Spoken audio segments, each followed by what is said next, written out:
Hello, Bulldogs, and welcome to the very first home opening game of the Rockland High School season. As we have number 7 for the Rockland Bulldogs, that is Don White on the kickoff return. He's going to run that one up to about the 28-yard line before he's taken down. Sorry for starting so abruptly. We had a couple of microphone issues, but we are here at the Rockland Bulldogs football home opener, just west of the RHS campus at Veterans Memorial Stadium. We are super glad to have you guys back for this season. It's been a long time coming, since November of 2022. That was the last time we broadcast at all. This time we're actually broadcasting live on the WRPS TV and I believe YouTube, but maybe not. But I'm super excited this is live football, as we have Jordan DePina in the shotgun. That's 87 Brandon Camo motioning from left to right. DePina will take that snap as he rushes it up the right side of the field, evades a tackle, and he is taken down at the 39-yard line as the coaches are yelling at number 3, Tyler Beener. And I believe that was a blocking issue, but that was a designed wildcat formation play right there.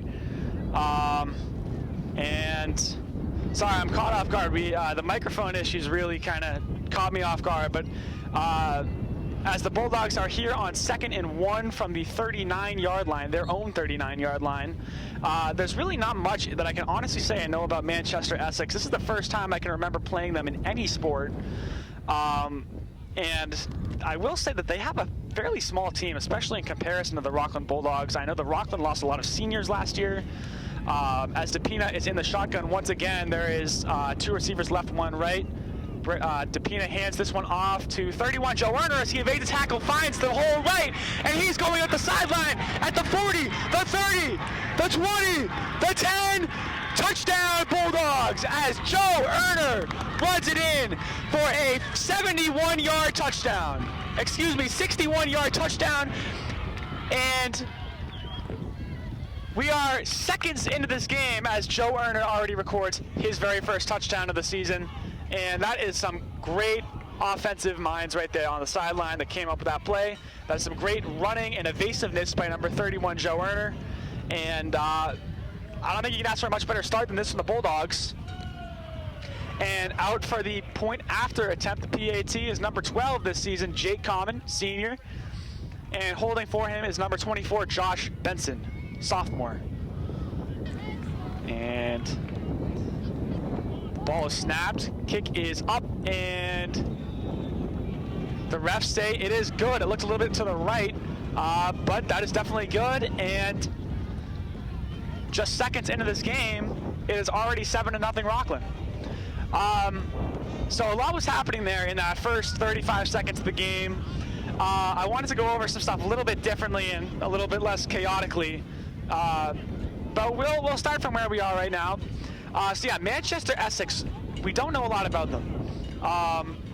Other than they are on the North Shore, I believe. But yeah, I don't remember Rockland ever playing them in a sport. So it's kind of a nice way where both teams, I think, don't really know each other very well. We don't know our styles, so it's hopefully going to be a very competitive game in the sense that I don't think either team really has a lot of research on the other team. And as a result of that, I think that it will just kind of enhance the competitiveness. Here's 12, Jake Carpine out to kick, as your Rockland Bulldogs set themselves along the 35-yard line. And as Carpine runs up towards the ball, that kick is up and away. It's a good one. That is fielded at the 23-yard line by Manchester-Essex number, I believe, that's number 2 right there. Number 2 for Manchester-Essex being Kevin McKenna. He's a senior. And that's a pretty good return. That's going to set them up at about the 31-yard line.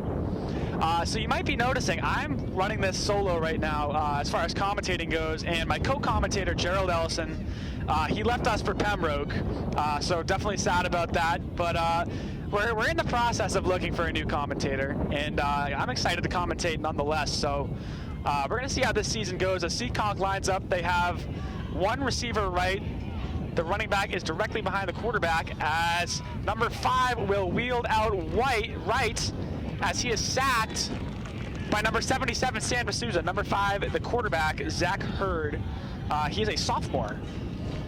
Now, generally, I will say with sophomore quarterbacks starting for varsity, typically, and this might not be the case for Manchester-Essex, but when I see a sophomore quarterback, I think two things. He's either an elite level quarterback or the team is low on numbers.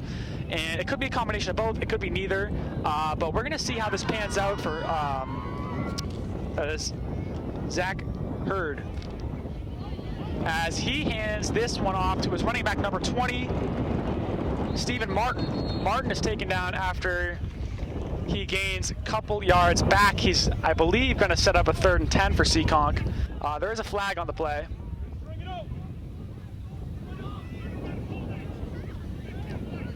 And it's holding on 50 of Manchester-Essex. That is Walker Vallejo. Pardon me if I'm not saying that correctly. And that's going to revert that gain that Manchester-Essex just made. And they're going to be a bit farther back than they had anticipated. But right now, I got to say, your Rockland Bulldogs are looking very strong. And this is definitely similar to how they were playing in Seekonk a couple days ago, last week actually. I know there was a little bit of nervousness on if the Rockland Bulldogs could continue that elite level of play, as Manchester-Essex has 2 right, 1 left for receivers. That's Hurd wheeling out right as he is going to take this one for a rush, pushed out of bounds by number 31, Joe Erner. That's going to be a gain of a handful of yards there, maybe 1 or 2, but not much overall. But as I was saying, Rockland, the coaching is elite. You know, head coach Nick LaCory is just a great football mind. They have a great cast of assistant coaches and coordinators, and you know, despite losing the class of 2023, who I think was probably the most elite football class and athletics class in general in the last couple of years, Rockland still looks poised to have a very good season, as they're going to line up with 2 receivers left, 1 right. Hurd is in the shotgun. He'll snap the ball, and this time wheeled left as he tries to find a receiver. He's going to escape some pressure to the left, and he will be taken down after only a small gain, getting to about the 32-yard line. Taken down by a couple of Bulldogs. It looked like Brandon Camo, Dom White, Joe Erner were among the mix of defensive players who took him down. That's going to set up 4th and very, very long for Manchester-Essex, who is going to bring out their punt team. And from what I am seeing out there, that is Cyan Brannock Jr. back to punt. Again, pardon me if I am pronouncing that name incorrectly, but he is back deep to punt.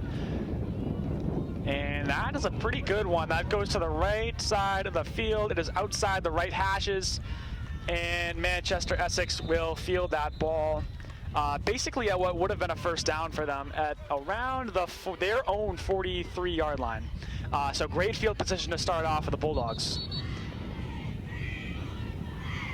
And ref takes a brief stoppage of clock. He's going to call out Coach Nick LaCory onto the field. And we can only really estimate what's going on that conversation as the ref pulls him aside to speak to him briefly. We are just under 3 minutes into the 1st quarter of play, and we're going to see what Rockland has in store for their only well, not only, I should say, already their 2nd offensive drive in this game. Their 1st drive was only 2 plays long, topped by a 60-some-odd run by Joe Erner as DePina's in the shotgun. And he's going to take this one himself as he is brought down behind the line of scrimmage by quite a few of Manchester-Essex defenders, and lose about 2 or 3 yards on that play. And ref calls a timeout again. And he is now going over to speak with the Manchester-Essex coach.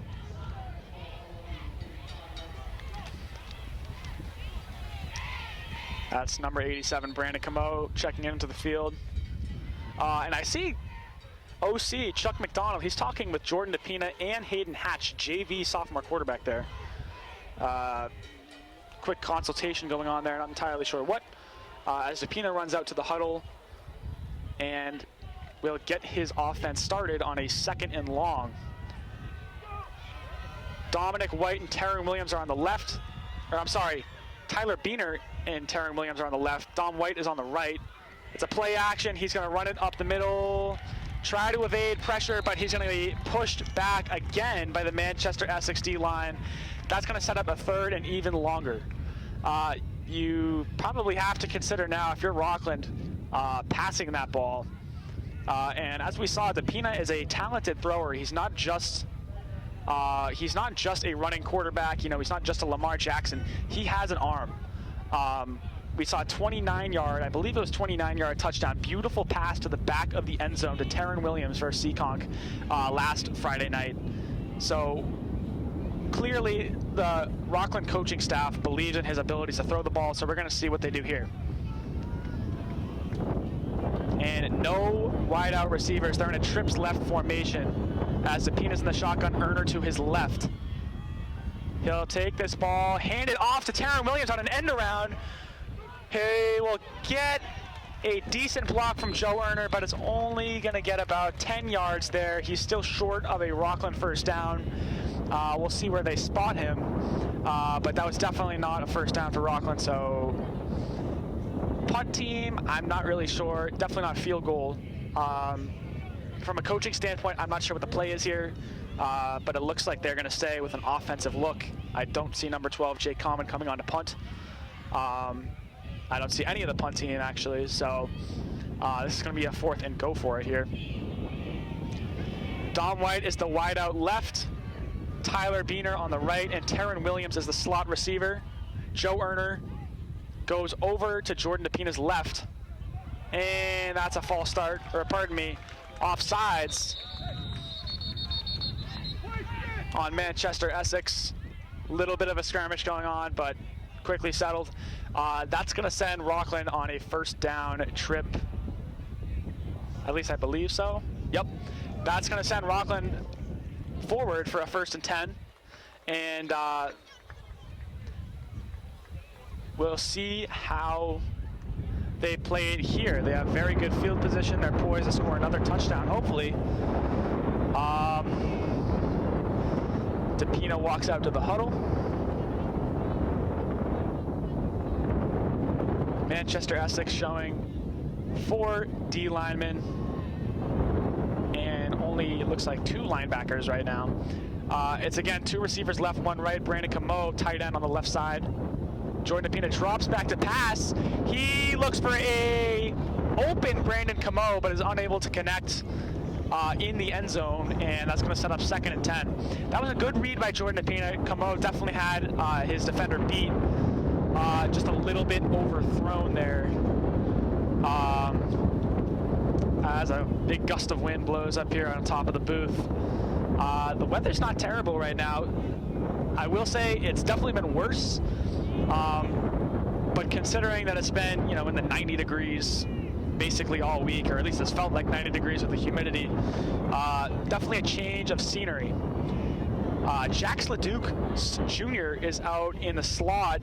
Camo motions from right to left. DePina takes a snap, hands it off to Dom White as he is choked up in the middle. And he'll be stopped for at least no gain, possibly a loss of a bit. And Dom White last year, he was a JV starting running back. With the loss of Jake Colstring and Lucas Leander last year, he's really kind of moved into an RB1, RB2 role. He's sharing snaps with Joe Erner at the running back position. So as far as the running back spot goes, I think it's a little bit uncertain for Rockland. Jake Colstring was such a dynamic athlete, 2-year varsity player. You don't really have that type of guy anymore, as Rockland shows a trips left formation. DePina's going to take this one out left, beats his defender, finds a hole on the left side of the field. He goes up the sideline. He'll get the first and about 2 extra as he's taken out of bounds by Manchester-Essex number 28. That is Noah, pardon me, I'm definitely going to say this one wrong, Jerzak, 2026 sophomore. And that's a Bulldogs first down. Only a quick play call from Chuck McDonald there, OC. And with the chains moving, this is a good look for Rockland. Just a little over halfway through the first quarter. Ever since our first score, we've been much slower moving. Jordan DePina's in the shotgun. DePina to his back right. This is a handoff to Erner, who absolutely trucks to a Manchester-Essex player before he'll get about an extra 6 yards on that play, and that's going to set up second and medium. And Joe Erner, he's a wonderful athlete. He's been playing football since, at least elementary school, probably if not earlier. And he's very strong. Not the quickest guy, but he's more of a Derrick Henry if I had to compare him to someone in the NFL. He'll get you those extra yards by power. As Erner gets the ball again, finds a hole on the right, stays up through a tackle and records his second touchdown of the night as Joe Erner, only 7 minutes into this game, Joe Erner records his second touchdown. And so far, this Rockland offense is about to have a monster night, at least it looks like. They have not had a solution so far to Joe Erner, and that is fantastic. Great play right there. Common out for the PAT. Josh Benson holding for him again, as he lines up 3 steps back, 2 to the left. Ball snapped low, and that will definitely be no good. A poor snap there leads to Benson being unable to, hold the ball. And I would not fault that on the kicker. So it's going to be 13-0 as almost at New England, as Rockland gets ready to kick the ball away for the second time tonight. Kickoff team going out there. And refs coming over quickly to chat with LaCory again. Coach LaCory. And Joe Erner, just a monster game for him already. One of the best and probably most influential Rockland athletes of 2024 class. Well respected.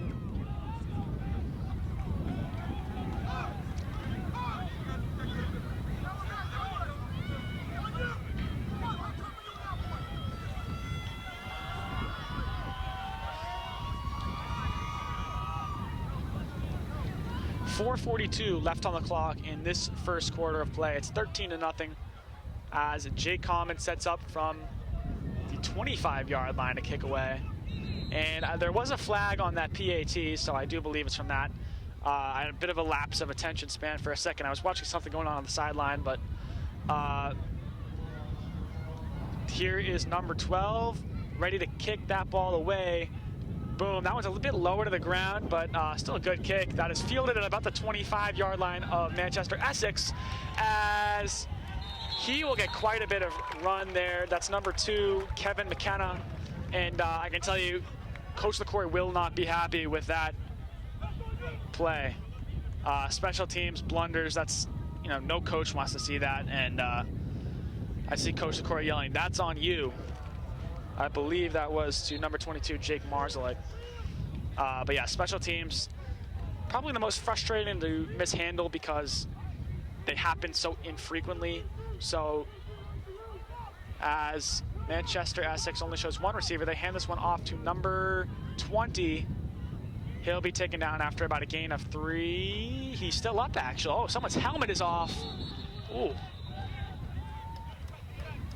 That's Brandon Camo's helmet came off at some point in that play. Bit chaotic going on the field right now. But that was number 20 for Manchester-Essex on the carry. That was Stephen Martin. That's a senior. But bit... I can't.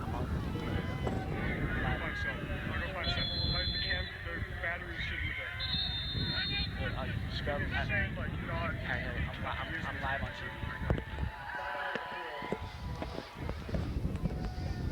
And quick timeout here. 3:54 left to go in the first quarter. It's 13-0. Seekonk ball.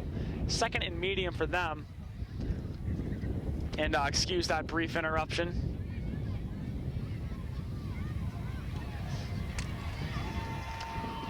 And And I hear the Rockland pep band over there led by none other than Mark Ewell and John Piazza. They're over there having a great time. We're going to see how they take things from here. Manchester-Essex has had very limited offensive opportunity tonight. They were 3 and out on their first drive. Really haven't seen...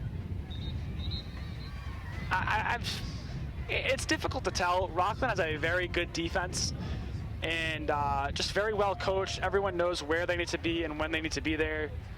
I have seen a variety of offensive sets from Seekonk. Seekonk from Manchester-Essex. As they'll have one receiver left, one right. That's a handoff to number 20 again, as he is taken down right at the line of scrimmage. Number 20, that's Stephen Martin again on the carry. He'll go for no gain, and it's going to be 3rd and medium.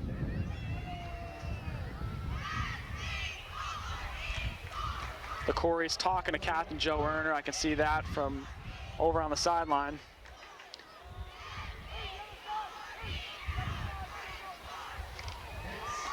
And we'll see what ME, I'm going to call him that now, it's a bit less of a mouthful. We'll see what ME is going to go for here. They got one receiver left, one right.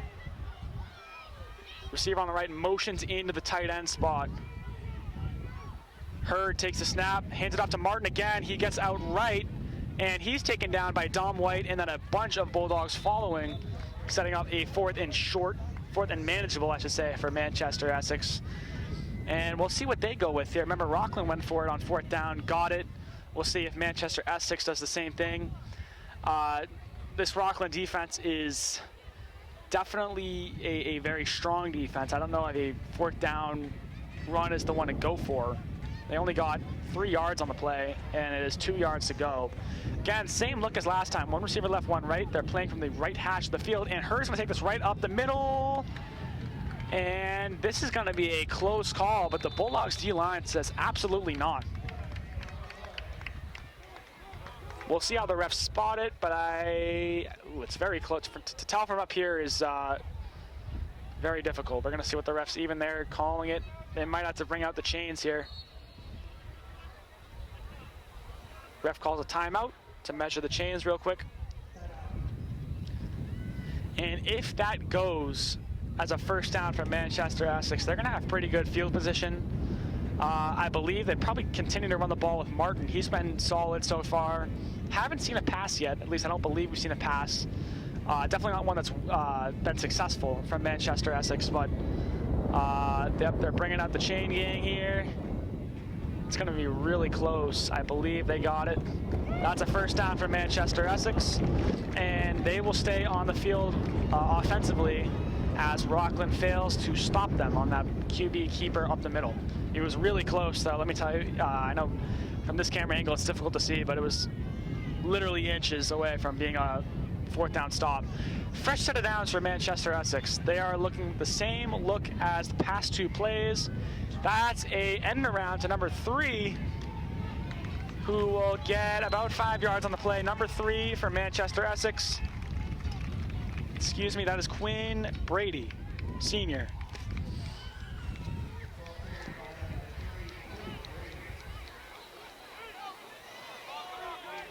And look, no huddle offense here for Manchester-Essex. They got one receiver left. Number 4 is going to take an end around play as he is swallowed up by Sam D'Souza, number 77.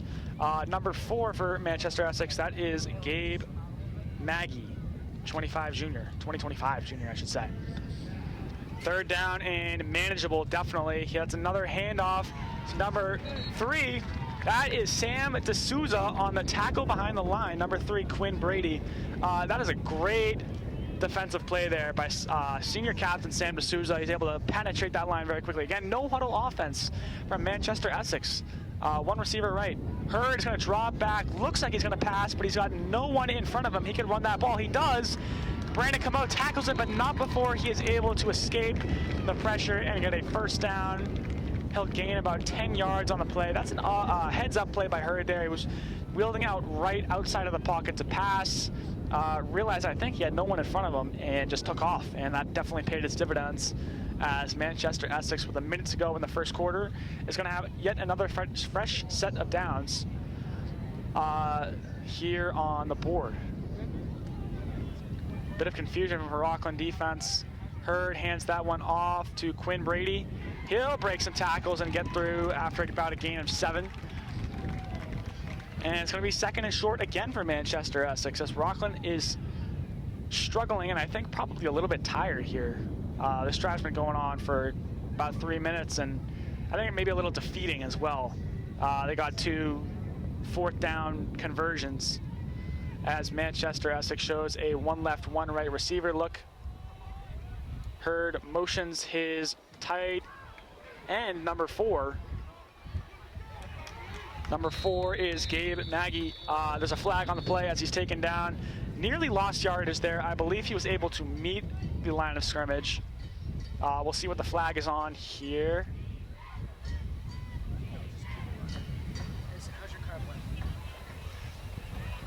It is on the offense, so Manchester-Essex is going to be moving backwards after sustaining their line of scrimmage. They're going to be moving backwards. So, wow, that sets them up at 3rd and 11. As the refs yell back and forth with the Rockland coaches.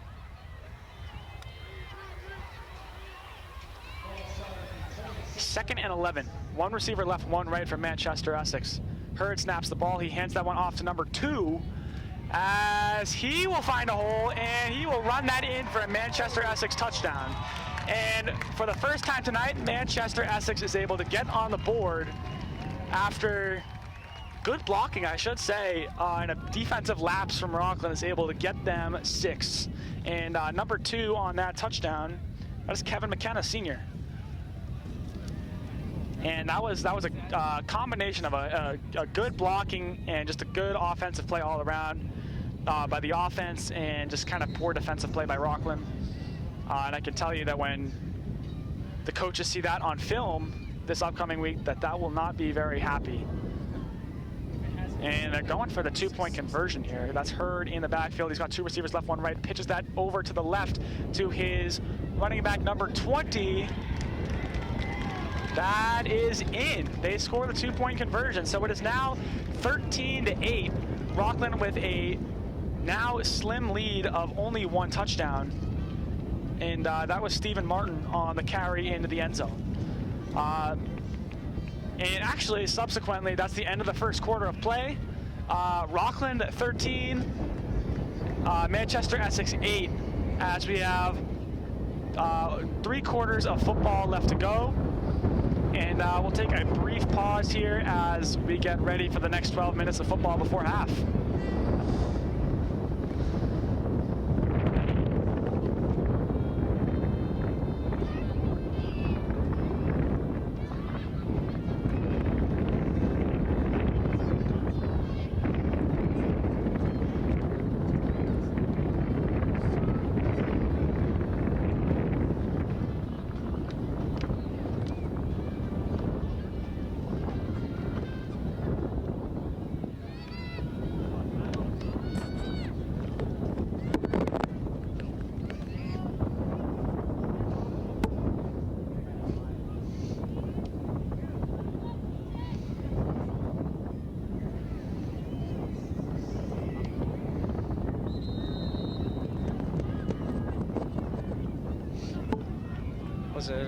Was it this one? Yep. Just 2. Check. Yep, 1, 2. Check.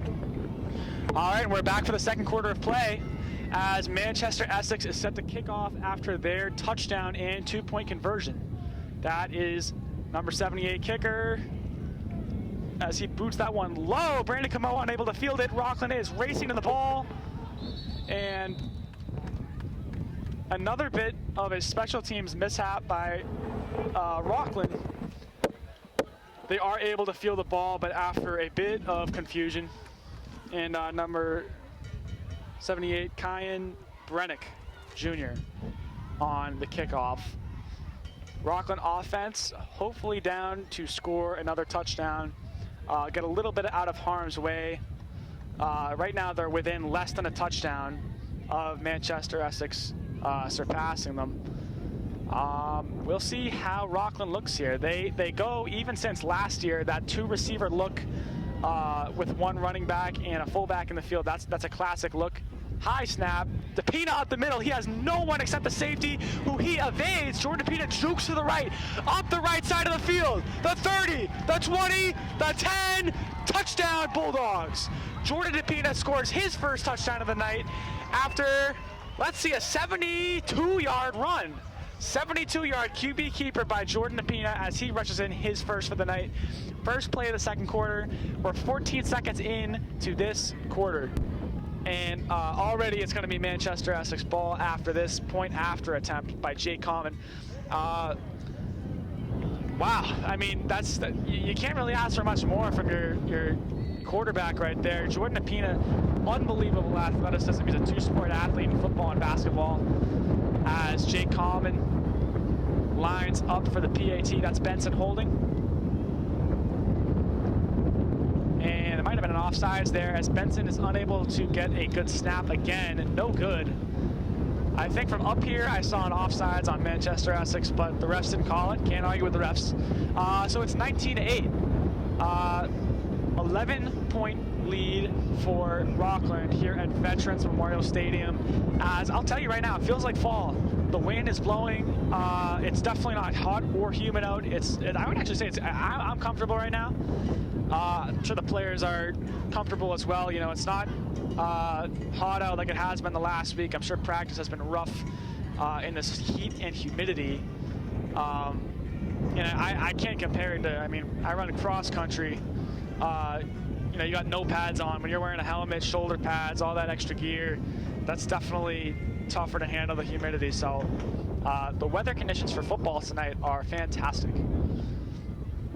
Albeit windy, which may make it difficult for the kickers, as I believe played a part in that last PAT attempt by Carpine, as he is set to kick the ball away. And that ball is high, fielded at about the 25-yard line as it almost rolls out of bounds. That's Jake Marslick on the tackle. Number 22 fielded it. Number 22 for Manchester-Essex being Mac Edgerton. 2024 senior.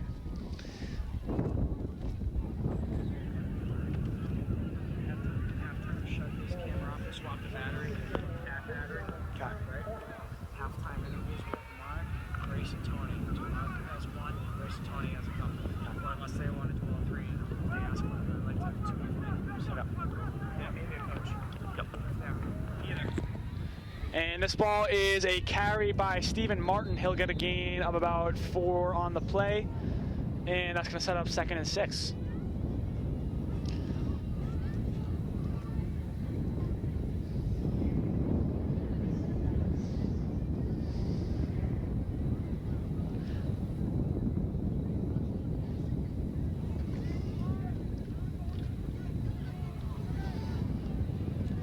One receiver left for Manchester-Essex. Hurd is in the shotgun. I believe that's Stephen Martin behind him. He is swallowed up behind the line of scrimmage by quite a few Rockland Bulldogs. And that's going to be 3rd and pretty long. 3rd and medium long. Jack Sullivan comes off the field. JoJo Coronel comes on. Actually, a bunch of Bulldogs come off the field. Jake Marslick, I see number 72, excuse me, that is Phil Simpson.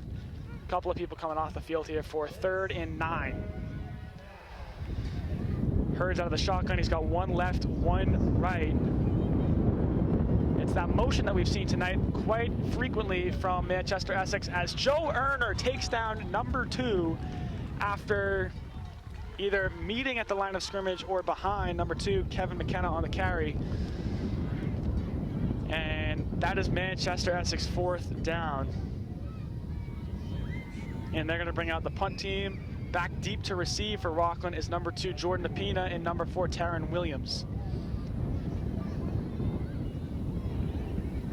And back deep to punt for Manchester-Essex, number 78, Kyan Brennick.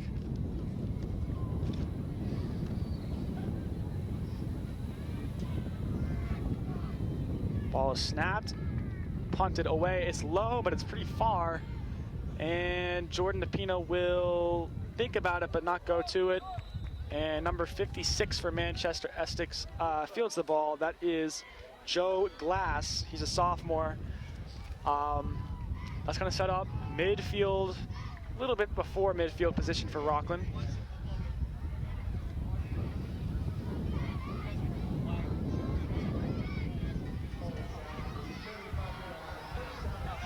And 1st and 10 for the Bulldogs. DePina jogs out to the field.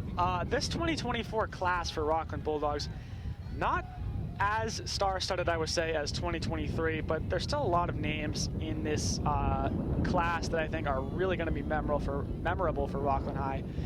Terran Williams is the wideout right, Jake Marslick slot left, Tyler Beener wideout left. DePina is in the shotgun. That is Dom White on his back right. High snap, handoff to Dom White, who tries to stiff arm a man, but gets taken down at about the 30-31 yard line for a loss of about 5 yards there.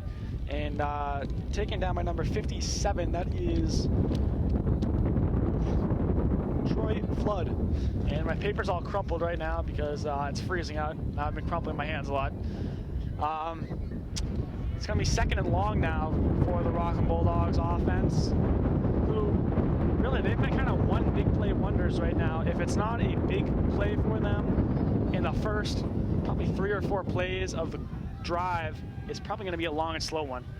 So DePina's in the shotgun, trips right formation, and he's going to wheel out right. He gets a good block from Dom White, another good block from Jake Marslick. He'll get about 5 yards and get back to the 10, or I should say 10 yards left line, back to where they started on this drive. But there is a flag on the field in the backfield. We'll see what this is. I believe it is on Rockland, so that's going to send us back. Yep, that's a holding call on the offense. So that decent run by DePina is going to be negated, and we're going to be sent back 5 yards for 2nd and about 20. That's a long 2nd and 25, it looks like, actually. So we have a long way to go here. If you're the Rockland Bulldogs, you really need to get something going right now. Joe Werner checks in for Jake Marslick. DePina comes onto the field to command his team from the backfield. We've seen a shotgun look from him. I don't think we've seen under center once from DePina. And that 2 receivers left, 1 right look has been common. Also has the trips formation. Dom White lines up at the fullback position. DePina high snap, hands it off to Erner, who is going to go to the left and really not do too much for that handoff. Something that can gain about a yard or 2.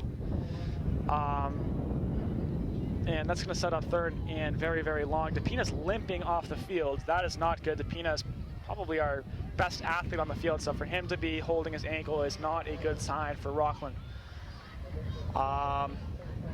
He looks like he's going to play through it. And we definitely hope from up here that he's okay. We hope anybody's okay that gets injured, but DePina being, I would really say, the star of this offensive look, we hope the best for him. It's 2 receivers right, 1 left. DePina takes a snap out of the shotgun high for the 3rd time in a row. He's going to wheel it out left, evading pressure, a deep pass. Terran Williams unable to make the catch, but flag on the play. That's going to be a pass interference call on Manchester-Essex. And with that, Rockland will escape a dangerous 4th and long and get the ball at about the 40-yard line after a deep bomb from Jordan DePina, a little bit short towards Williams. Because of how short it was, Williams will get the PI.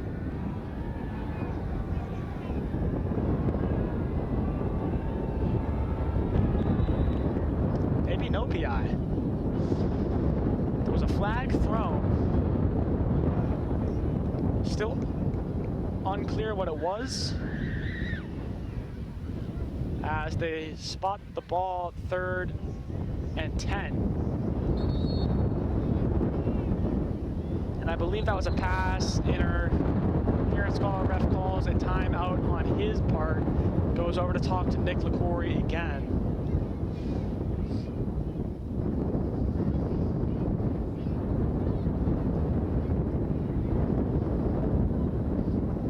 And looks like play is going to get started again shortly. And out trots DePina. He's still limping.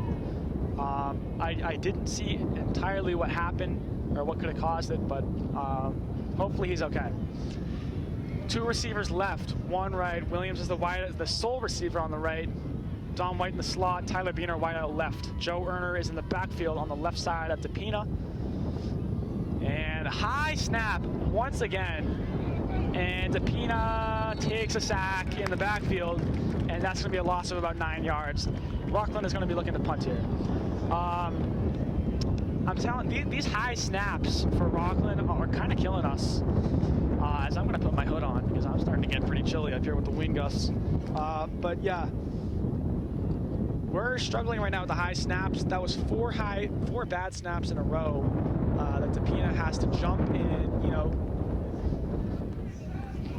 take that little bit of extra time to jump for the ball. Jake Common out to punt, presumably, as Jordan DePina walks off the sideline with the trainer. We may not be seeing him too frequently for the rest of the night, but we certainly hope that we do. Commons punt. Oh my goodness! He is demolished by Manchester-Essex Stephen Martin. There's a flag on the play.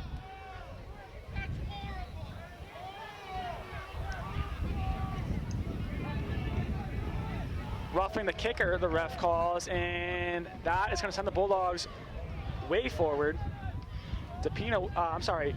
Jake Common was rocked by Stephen Martin. I hope he's okay. Jake Common suffered a pretty serious shoulder injury this past winter wrestling. And I hopefully that hit doesn't recur, but that is a hard hit on Jake Common. And that really what that chalks up to is just bad blocking on Rockland punt team part. Manchester-Essex fans I can hear are audibly unhappy with that call. And I suppose I can see it. You know, it is football. But I mean, that was just a blindside hit. It was a big hit. But it appears that Common is okay. He's sitting off to the side for a second. Get some high fives from his teammates. That was a big hit. Props to him for taking that, because... Oh, here comes DePina. The trainer has cleared him to play. Still a slight limp as he goes out to call the play to his offense. And the refs send the Rockland O-line back to the huddle. I'm unsure of what's going on here. It's really unclear to tell what's going on from the box, but the refs just sent Rockland back to the huddle, which I don't think I've ever seen in high school football, but it's first down, just according to the chain marker.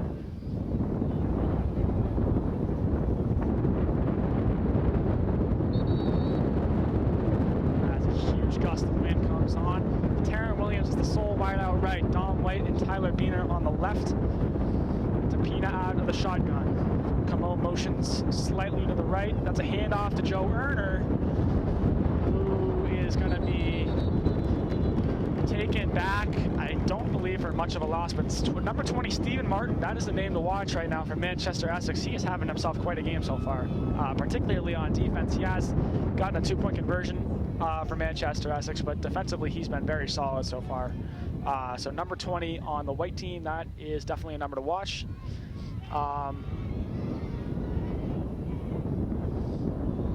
Similar look to last time, except Taryn Williams is now in the slot on the left. Dom White wide out right, Tyler Biener wide out left. Taryn Williams motions in, takes an end around as he gets pretty good blocking here. Let's see if he can use that natural quickness to get a few extra yards. He'll get about 3 or 4 on the play. It's going to be 3rd and medium. as we are just over halfway through the second quarter of play, only 5 minutes away from halftime, where we do have a few interviews with fans and one special guest, and then a quick break before we get back into the second half of play. But for now, we'll focus on ending up this half, where hopefully Rockland can take this ball down and score, add to their touchdown count by one more. 2 receivers right, 1 left. This is the classic Rockland offensive look as a 3rd and medium handoff to Joe Erner, swallowed up in the backfield by quite a few Manchester-Essex. But once again, number 20, Stephen Martin, he's on that play. And it's going to be 4th and pretty long for Rockland. They're not showing a punt look, so I believe they're going to stay with try to go for it here on 4th down. And you can afford to do that, I suppose. You know, when you got a high-powered offense with many big athletic names and you're up by, you know, more than a touchdown. But then again, if you bungle this play and you give Manchester-Essex another chance to score, you could be going into the locker room only up by, you know, 2 or 3 points. So this is a pretty big decision by the Rockland coaching staff. It's, again, 2 receivers right, 1 left. We've only seen DePina throw a handful of times this game. That should be an offsides. No call on the play. DePina goes up the middle with virtually no resistance until he gets the 1st down. And Rockland will get that by quite a large margin. There probably should have been an offsides call on the play, but nonetheless, Rockland's going to pick up the 1st down. And DePina is once again limping off the field. It's been a rough night for him injury-wise. 3:24 to go in this second quarter of play. 19-8. It's 1st and 10 at Manchester-Essex's 47-yard line. No, 46, pardon me. 2 receivers right, 1 left. DePina out of the shotgun, Erner to his left. And he drops back the pass for one of the only times tonight. He is getting a deep ball to Taryn Williams, who's unable to catch it. There's a flag on the play in the backfield. I believe that's going to be holding on Rockland. It's going to send us back. But it's one of the rare times that we've seen DePina throw tonight. And this was a very similar situation in Seekonk, where when DePina does throw the ball, his time to throw it is very, very limited. This pass protection for Rockland is not as good as Moriarty had last year. Michael Moriarty had tons of time in the pocket, and that's one of the big things that made him such a good quarterback. But this year, it's a very different offensive look, basically brand new offensive line. So you're going to have these kind of problems when, you know, you're playing basically first-time varsity starters, with the very few exceptions. 2 receivers left, 1 right. DePina out of the shotgun, Erner to his left.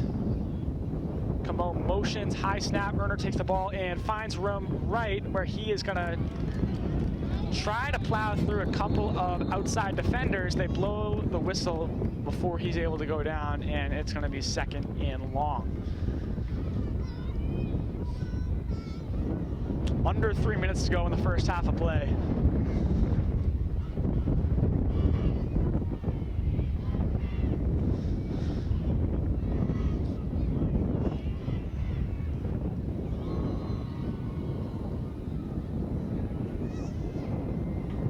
Second and 17, I hear the announcer say, so definitely 2nd and long for this Rockland offense.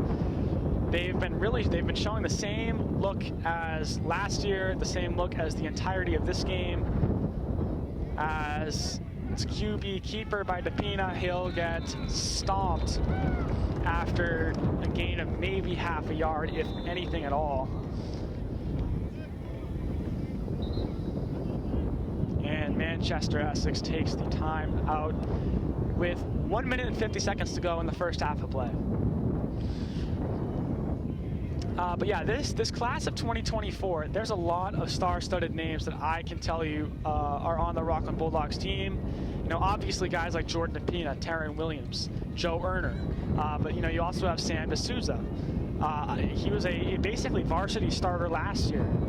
You have Jojo Coronel, you have Jack Sullivan. There's a bunch of names that I'm forgetting as well. Jay Common's one of them, kicker.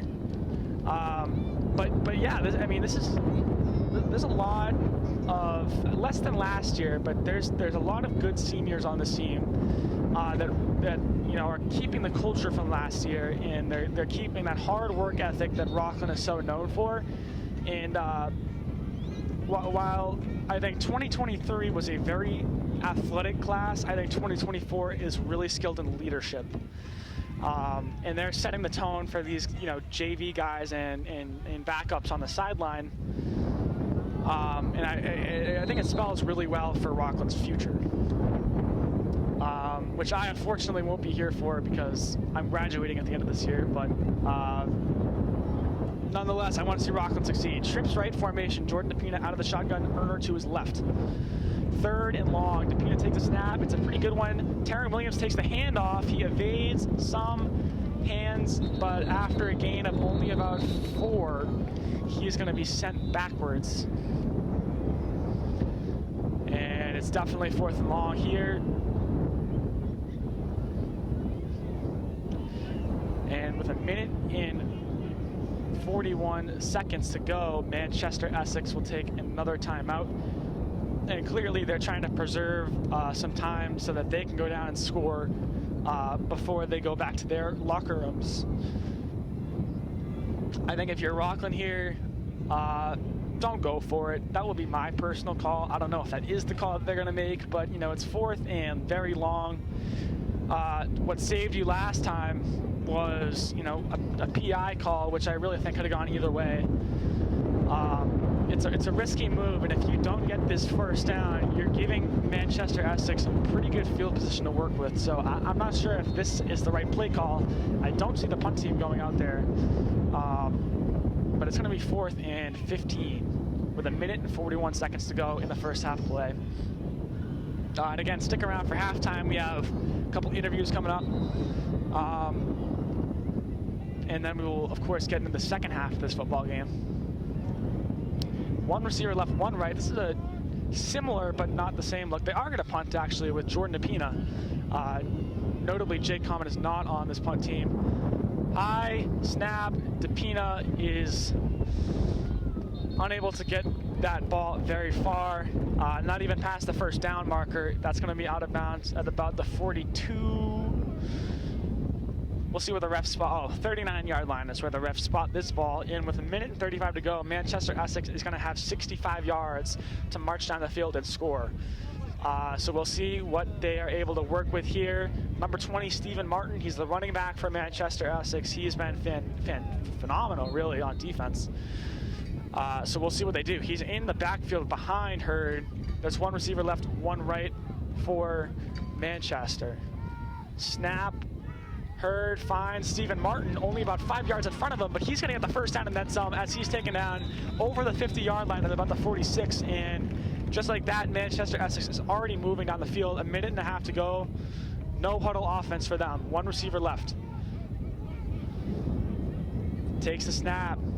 That is a play action given to number 4, but he is eaten up by Rockland defenders. Quite a few of them. Number 4 for Manchester-Essex. Gabe Nagy. And 2nd and long. Clock slowly ticking. Minutes to go right now. Here's number 3, that's Brady. He'll take a run left and get about 6 yards on the play, but that still sets up a 3rd and medium for them. 50 seconds to go for them, for Manchester-Essex.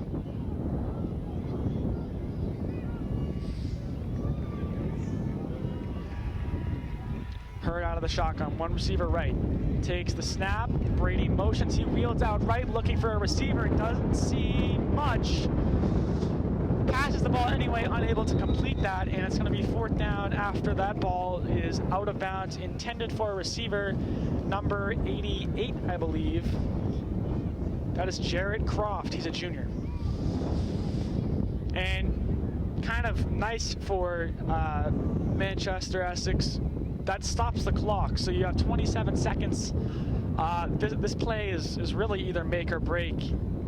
I would say at most you have one more play left in the half if you do get this first down conversion. So this play is either probably it's a touchdown or it's going to lead to nothing. So they need a big play right here.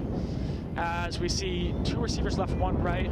Hurd is the sole person in the backfield. He takes the snap, screen pass, and number 6 cannot catch it. That's going to be incomplete. Number 6, that is Beckett. Excuse me. Beckett Walker.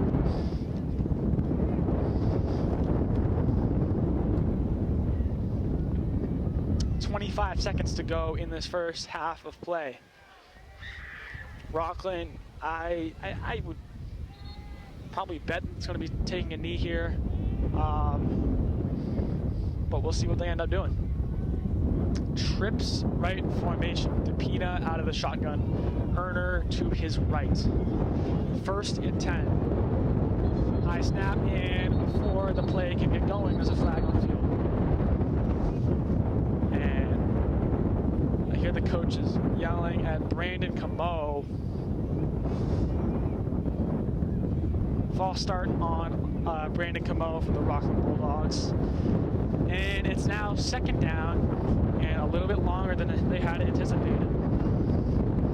So just kind of silly mistakes by the Rockland offense. A lot of penalties, not really the greatest. They're definitely trying their best out there, but right now, if it's town to town, it's pretty evenly matched. And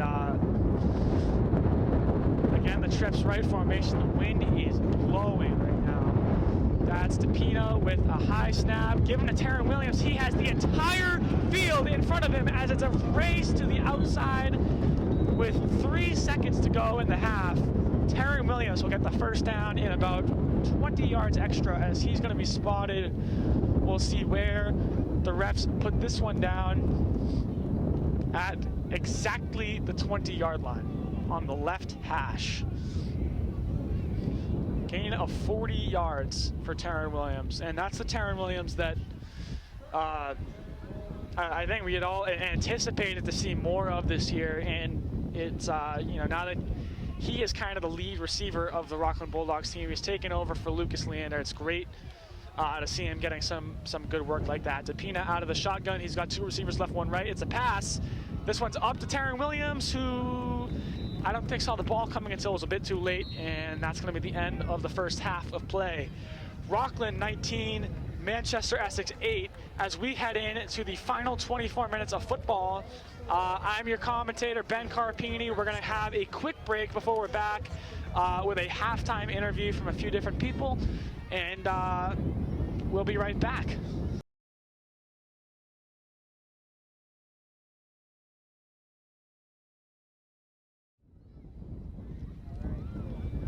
Hello. Okay, are we good?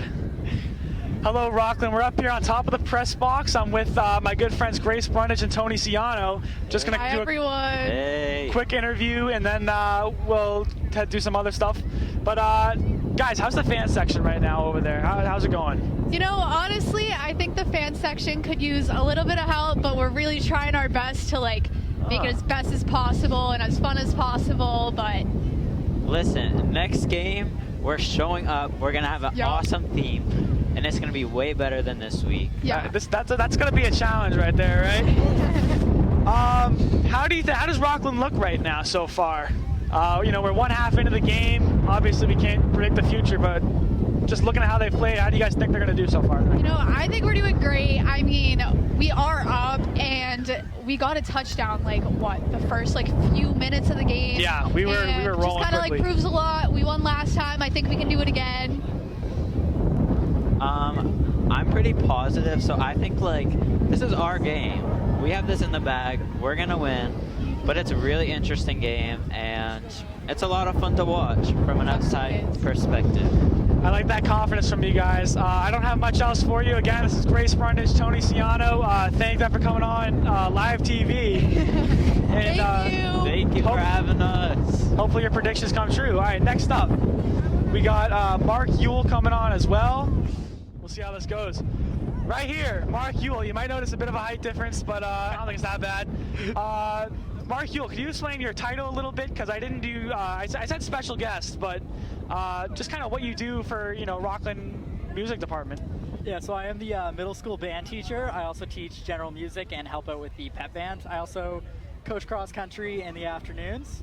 So quite a bit involved with the school community. Nice, nice. How do you think the pep band's doing? Because I can definitely hear them playing. They sound pretty good. But how's it going so far down there? Yeah, the pep band's been jamming tonight. It's been a pretty good game. Anytime Rockland's ahead is a good night for us. You got to do a lot of playing, but pep band's about twice as big as it was last year, so band's growing, getting bigger. Helps again when the team's doing really well. It gets people out in the stands, and that's what it's all about. That's awesome. Yeah, I love my favorite part of any football game, I think, is listening. I love college football, listening to the bands. I love high school football, so it's really great that you guys are doubling in size and just kind of getting better, really. How do you think the game's going so far? I asked this question of the other two earlier. What's your personal take on it? I think Dog's playing great. I think the run game's proven really strong, especially in how windy it is tonight with hurricanes moving in. That run game's going to be pivotal. Extra points haven't gone too well for us tonight. We had a muff snap and missed extra point wide left, so the wind definitely playing a factor there. And I expect the Dogs to go for more 2-point conversions in the second half just to avoid that entirely. Awesome. That's I think all I have for you, Mr. Yule. Again, this is the middle school band teacher, pep band director, cross country coach. He has a lot of titles, but definitely a good guy. And thank you very much, Mark. Awesome. Thank you. Have a good one. All right, that's basically it for halftime interviews. We have about 5.5 minutes left in this halftime while the teams go over how their game plan is going to be for the rest of the 24 remaining minutes of football. So far it's been so-so. Ooh, wow, my hat almost came off. It's been so-so for the Rockland Bulldogs, as I'm not sure how the wind sounds on TV right now, but it's getting windy out here. It's going to be rough for the quarterback. It's going to be rough for kickers. So you're going to see, I think, a lot more run game coming up into the second half of play. We're going to see a lot more guys like Taryn Williams. We're going to see more runs from Jordan DePina, Joe Erner, Dom White. As far as Manchester-Essex goes, I think Stephen Martin will play a big role in the second half for them. Overall, I think it's been pretty evenly matched. Right now, Rockland has a lead of 11 points. It's 19-8, but I don't think they've been playing entirely like it is 19-8. I think they've been playing, closer to... the score right now does not match how they're playing. I think the game should be closer. Rockland has gotten a couple lucky breaks, I think, with some big plays. And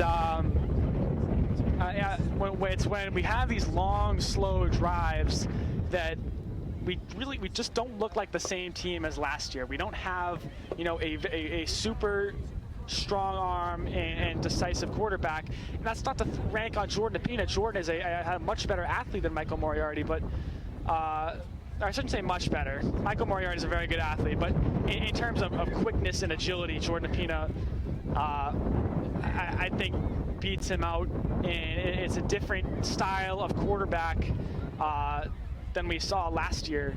But I think that Rockland, we need to turn to the run game more. I think we need to turn to QB runs, and I know Jordan DePina is struggling with some minor injuries right now, but so far I wouldn't say I'm impressed. I'm glad that we're winning. But so far, Manchester-Essex has been a formidable opponent, and I'm really excited to see how these remaining 24 minutes of football goes. But again, we have 3 minutes left to go in the halftime. 19-8, Bulldogs are winning. Can't complain about that. We'll see what adjustments both teams make coming out of this half. But again, I'm your commentator, Ben Carpine, and here from Veterans Memorial Stadium. I'll be back in about 2.5 minutes with some more Rockland football.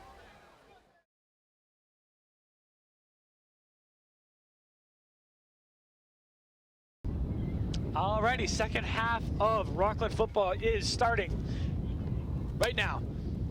Halftime is officially expired, and we are now ready and set to go. Veterans Memorial Stadium. We have 24 minutes of Rockland football left. Again, this is the RHS home opener. It will be great to pull off a victory here in our very first home game. Our last home game, I believe, was sometime in late October. versus Seekonk, and that's why you might have heard me say Seekonk instead of Manchester-Essex, because I am still living in November 2022 apparently. But 12 minutes of football are slated over for the third quarter, and Jake Common is going to kick this ball off and set up Rockland most likely.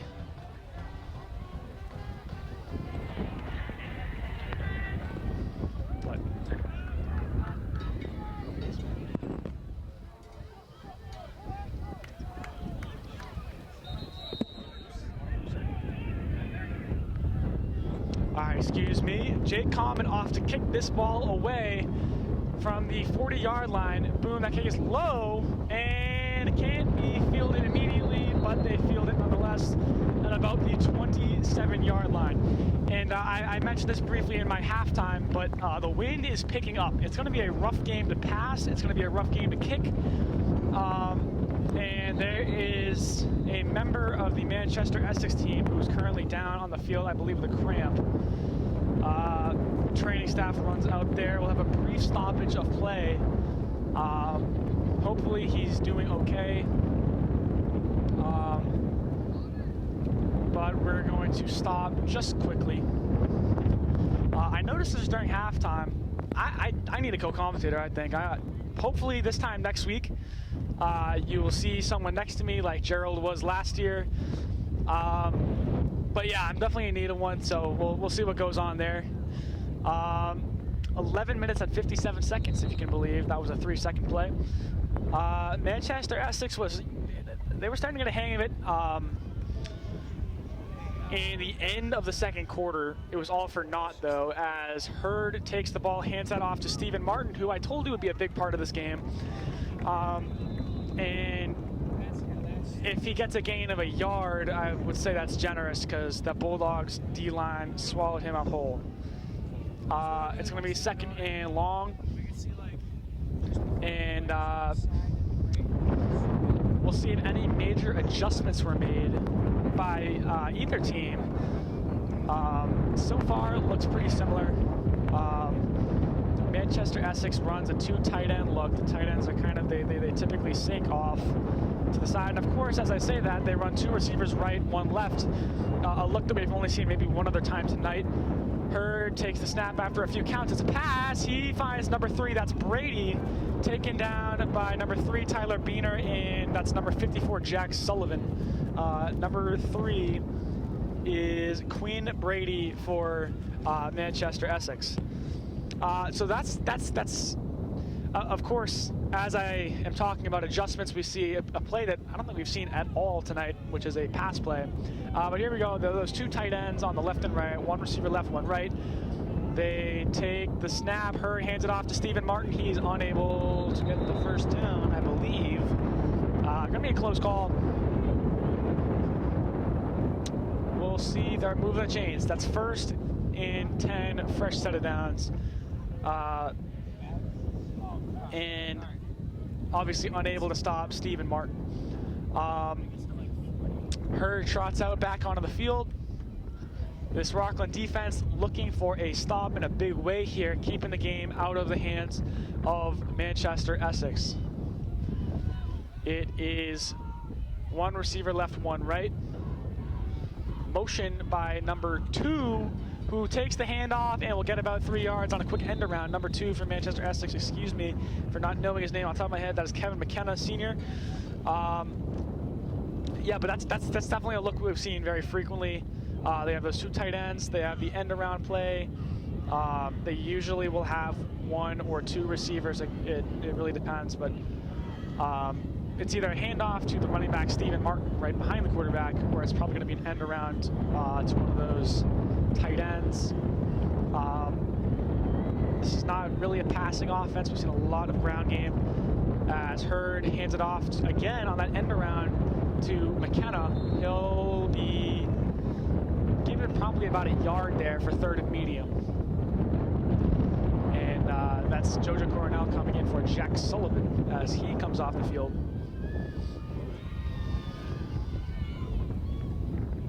Corey Calling plays with his arms on the sideline.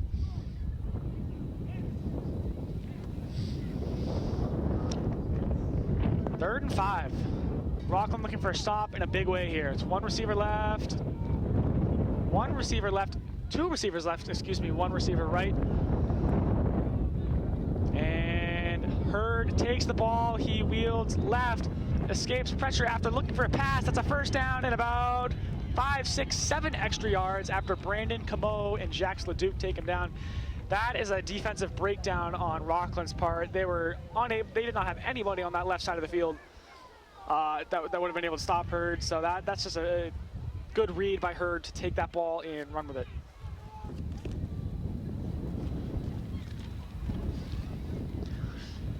Just about 4 minutes have elapsed in the second half of play. Manchester-Essex inching closer and closer to another touchdown as they're on Rockland's 44-yard line, excuse me. Hurd takes a snap. No, pardon me, now he takes a snap. Pass play, he wields out left. Can't escape the pressure from this Bulldogs D-line. That's led by number 22, Jake Marzalik on the tackle. Brandon Camo was also there. Number 53, I believe that's Waleed Assour, yep, was there as well. Now that right there, that's the classic Rockland defensive play that we saw a lot last year. And it looks like maybe all it took for Rockland to kind of get back to that was a couple minutes of just catching their breath, excuse me, and just reorganizing a little bit in the locker room. And I think that paid its dividends right there. Second and long, one receiver right, none left. Hurd goes to talk to Stephen Martin. This may be an end around here, or maybe a fake end around here.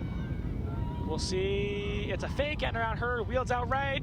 He finds a basically wide open number 6 right outside the numbers. He'll get a gain, a pretty good gain right there. Number 6 for Manchester-Essex, excuse me, is Beckett Walker. That's going to be a gain of about 10 yards there, and it's going to be third and very manageable for an offense that has been slowly inching down the field. Spearheaded by Hurd, has been playing very good so far. Stephen Martin's had limited impact. Hurd takes the snap. That's a handoff to number 3. That's Brady. They're going to get a holding call there on Dom White. There's a flag on the play.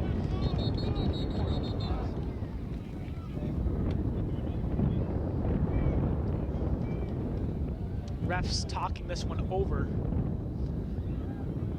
And that would have been a defensive stop right there on third down for Rockland. Probably wouldn't have moved the stick at all. But instead, at least a holding call is going to be called on the Rockland Bulldogs defense. And judging by the second flag that happened a little bit after, possibly a little bit more. But still unsure of what the call is. 2 fouls. Face mask on Rockland. Wow. So Rockland's going to get penalized with a face mask and an unsportsmanlike conduct call, and that is going to give Manchester-Essex a load of yardage that they would have not otherwise gotten on that play. So for one of the only times tonight, they are in the red zone. One receiver right, none left. Hurd is in the shotgun, as we've seen all night. That's a pass. He comes out right. He's outside the hashes. And Brandon Camo nearly gets him, but that is Joe Erner who does get him on the sack, well outside the pocket. That's only going to be a loss of about 2 or 3, but that's very aggressive defensive maneuvering, I should say, by 31 Joe Erner. After Hurd just barely evaded a tackle from 87 Brandon Camo. So it's second and about 11 here. They are on the 15-yard line, Rockland's 15-yard line. Hurd takes the snap. It's a pass. He's looking, can't find anything, comes out right, and he hits Brady for a quick check down of only about 4 or 5 yards. He'll run out of bounds. It's going to be third and about 8, third and 7. That play looked a little bit foiled, I think. Hurd, he's shown that he's pretty quick and athletic, and that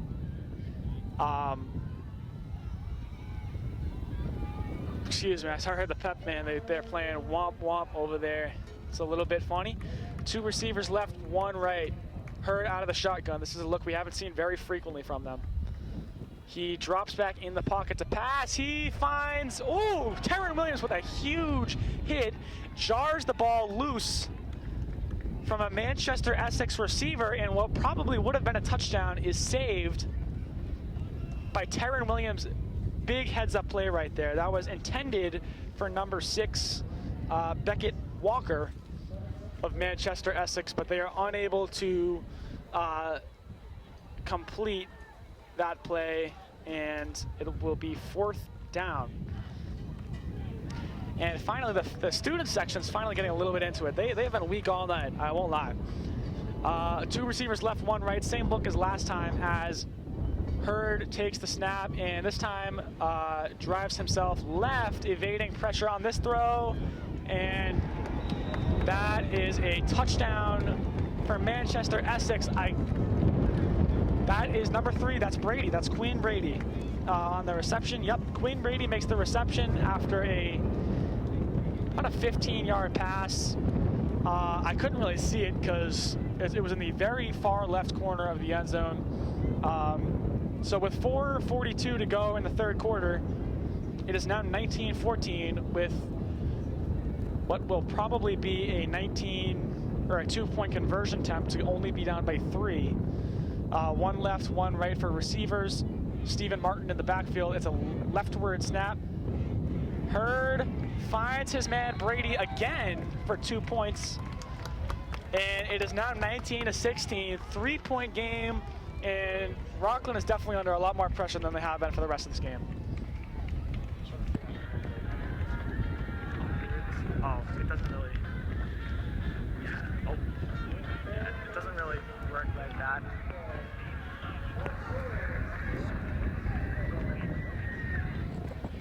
Pardon the interruption. 4:42 to go in this quarter. 19-16. Manchester-Essex is going to kick away. They're 2 for 2 on 2-point conversions. Rockland, on the other hand, is 1 for 3 on PATs. And I wouldn't say any of them are Common's fault. They're all just either the wind or bad snap. We've seen a lot of bad snaps from Rockland actually tonight, not even just on special teams, but on offense as well.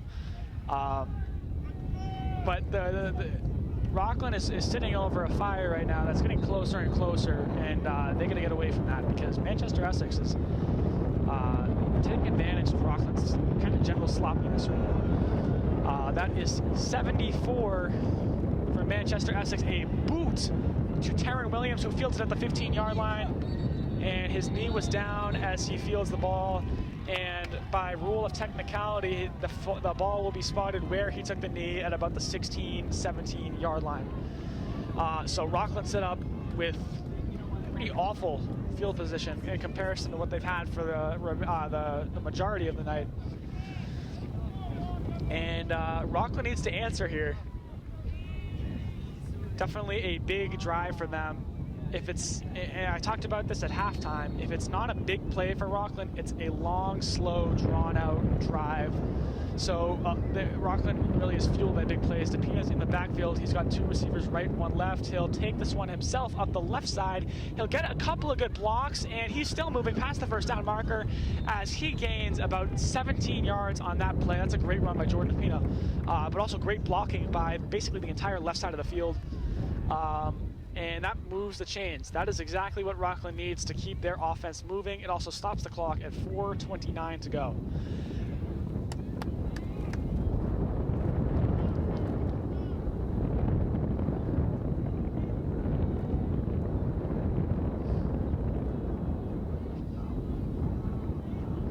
DePina out of the shotgun. takes the snap. This one's a handoff to Joe Erner up the middle. Trucks through quite a few lines of defenders. And we'll get a gain of almost 10. Call it about 9 yards. Won't be enough for a first down, but will be a very, very close second down. And DePina comes back out onto the field. Hasn't been a humongous factor in this game. Does have a touchdown to his name that was, 60 some odd yards. And he's definitely a good runner, but the Manchester-Essex D-line has been really good at stopping what Seekonk wasn't able to, which is these really big plays where DePina is able to, evade pressure and kind of create his own play. Dom White is limping pretty seriously as he trots back to the huddle. But yeah, DePina has not really been able to be an escape artist like he was versus Seekonk. Manchester-Essex has been kind of shutting that down. So with the exception of 1 or 2 big plays, hasn't been as huge an impact as last week. But definitely still out there on the field playing very well. It's 2 receivers right, 1 left. DePina high snap again. He'll take this one up the middle, and he will be squashed after a very, very small gain, if any.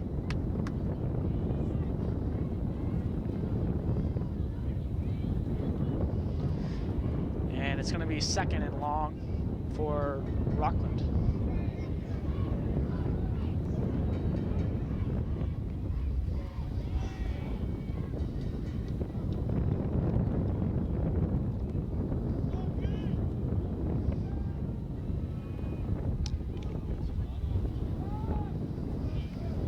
Tyler Beener and Taryn Williams are the wideouts.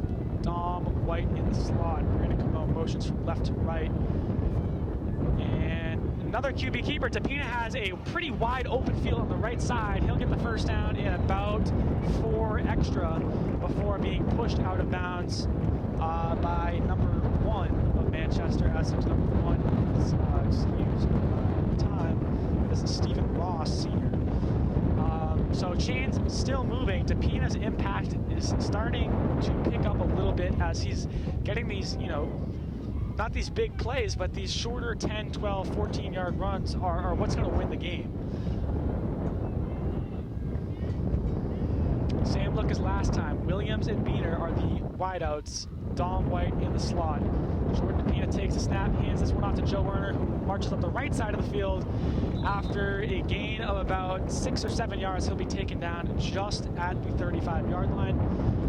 And that just keeps the sticks moving. And this is what Rockland needs right now. They can't get bogged down in these 1 or 2 yard plays. They need to be consistently getting 6 or 7 yards. They need to be changing up their play calls. It can't be DePina every time. It can't be Erner every time. Maybe try the passing game, although with the wind, how effective will that be? How risky will that be? So Manchester-Essex, I think, knows what to expect. It's going to be likely either Erner or DePina running the ball. So you're going to call a variation of plays. Erner fumbles with the ball a little bit in his hands as he breaks away, and after a pretty massive gain, he'll be taken out just shy of the 10-yard line. And there's a flag on the play, and it's on Rockland.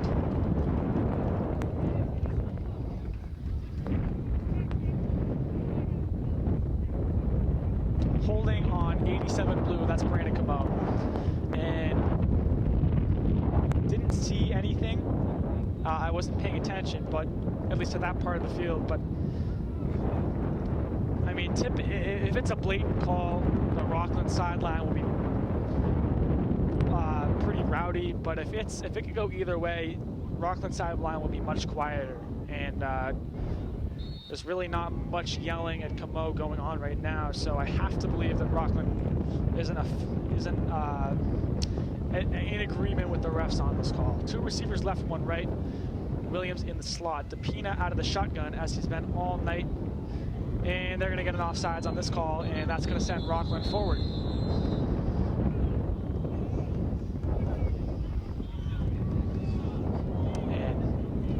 Manchester-Essex sideline is definitely not happy with that blunder, as Rockland's going to get a handful of extra yards here to set them up a little bit better. Just over a minute left in the third quarter. Rockland has slowed a little bit, but not by much.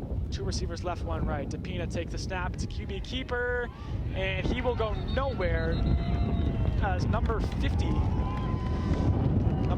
for Manchester-Essex is Walker Vallejo. He's a sophomore, I see. That is a sophomore. He's able to penetrate the backfield and take him down before he can go anywhere. 3rd and long for Rockland Bulldogs.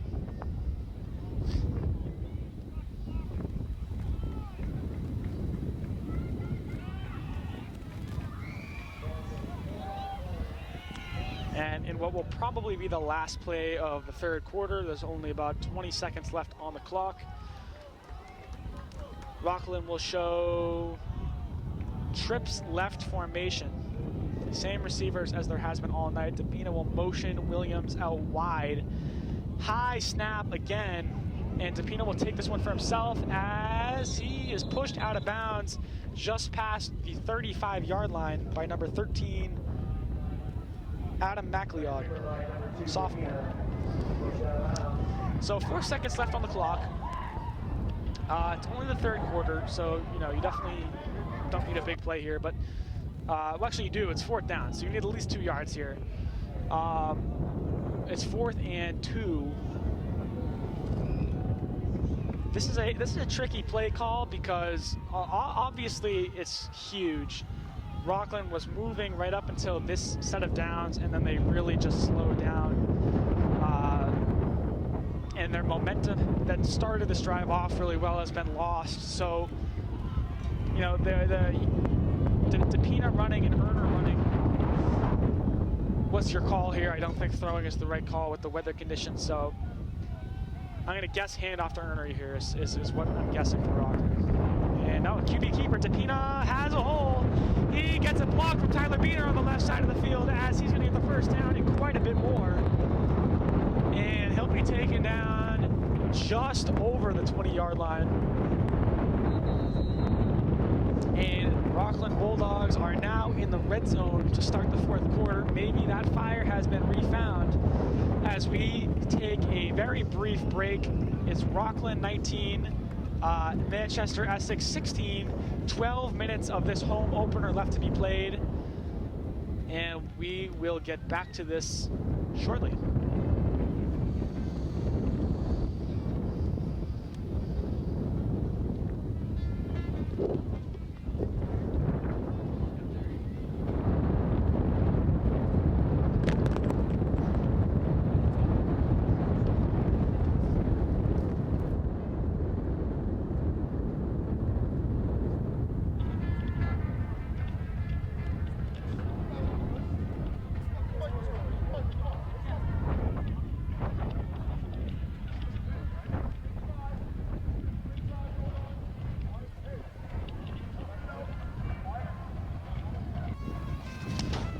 All right, after that very brief break between the third and fourth quarter, we are back for 12 minutes of football left in this game. 19-16. DePina out of the backfield. That's a handoff to Taryn Williams as he will get at least, he passes the first down marker, and then some. He'll get about 12 yards on that carry.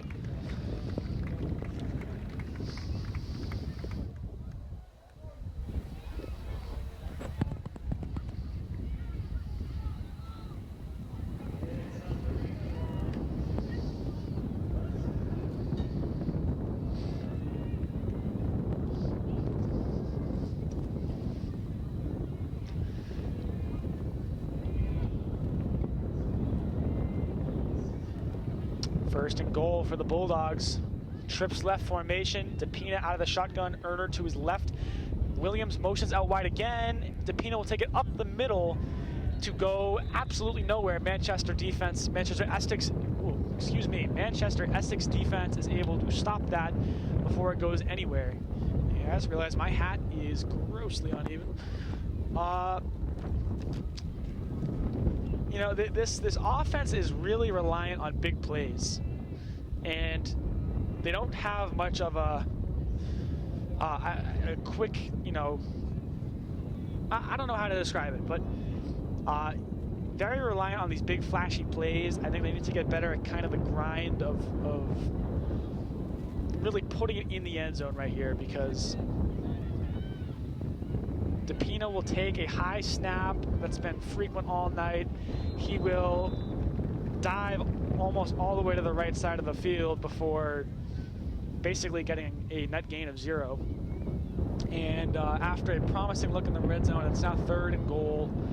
And I think realistically, Rockland's going to go for it if they have to go to 4th down. But this is a really big and really important drive to end in a touchdown, because if you don't and Manchester-Essex goes down and scores, you're now you're on the bottom. You're now fighting to win. You're not fighting to keep your win. So same look that we've seen from Rockland all game. 2 receivers right, 1 left. DePina out of the shotgun. He motions Brandon Camo. Takes the high snap again. Pressure coming in from the right. He goes out wide left. Fires to the back of the end zone to Terran Williams, who just barely misses that catch. It bumped off his right hand in the very back of the end zone. They're unable to convert. And now with just over 10 minutes to go in the game, it's 4th and goal. You have to go for it here for the Bulldogs. You have to get a touchdown. A field goal won't cut it. This is probably the most defining play of the game right here, is if they can score. If the Bulldogs are able to score here, it's not over, but you could certainly say it's getting closer to being over. If they're unable to score here, Manchester-Essex has a serious opportunity to put a win in jeopardy for Rockland. Same formation as last time. 4th and goal from the 10-yard line. DePina takes the snap, drops back to pass. He has pressure coming in. Throws one anyway, intercepted. That is intercepted by number 13 of Manchester-Essex. And after returning it to about the 20-yard line, getting taken out of bounds, number 20 is Stephen Martin. Biggest play man for Manchester-Essex that we've seen basically all game. And with about 9.5 minutes to go in this game, Rockland's win percentage just went down by a pretty good percent, because Manchester-Essex now has the ability to go down, score, and make this a much different game for Rockland than it was just 5 minutes ago. Fresh set of downs, and Jake Marzlick is hopping off the field. He is injured and he falls down. Trainer is out with them. We're not sure entirely what's going on with him, but we'll have a brief stoppage in play. I think it might have been a cramp. But yeah, this is a big drive for both teams. A score here will give Manchester-Essex the upper hand. Rockland's defense really needs to step up here, and you know, it's the 4th quarter. You're tired. You might be banged up, but this is where the biggest plays of the game are made, and this is where you know the best players on the team are forged. This is where, if you want to be remembered as a player, making a big play in the 1st quarter versus making, you know, a game-saving play in the 4th quarter, it's a very different scenario. Manchester-Essex has Hurd in the backfield in the shotgun, takes the snap, hands it off to Quinn Brady, who will go nowhere. She is stopped by quite a few dogs after a gain of maybe 1, but it's going to be 2nd down and long. And Rockland did a good job. That's exactly what they need to do, is either a small gain or no gain, and just shut down the run game. They love these outside runs. They're probably going to continue to do them. So I think Rockland has to adjust to that more. Here's that one left, two right for receivers look. Hurd out of the shotgun, Stephen Martin behind him. He takes a snap, drops back to pass as he has pressure coming in. He's going to evade it and pick up about 5 yards before being taken down in the middle of the play. It's now 3rd and manageable. And, I mean, you basically have 2 more downs here if you're Manchester-Essex. You're not going to punt when you're down by this much, or when you're down by 3 with only this much time left to go in the game. So these next 2 plays are big. It's 1 receiver left, 1 right. Hurd out of the shotgun. Takes the snap, drops back to pass. Has a good pocket. Flag on the field. He'll be very close to getting the first down if he didn't get it. But there's a holding call on Manchester-Essex, so that gain is negated, and they are walking backwards. It's going to be 3rd and long.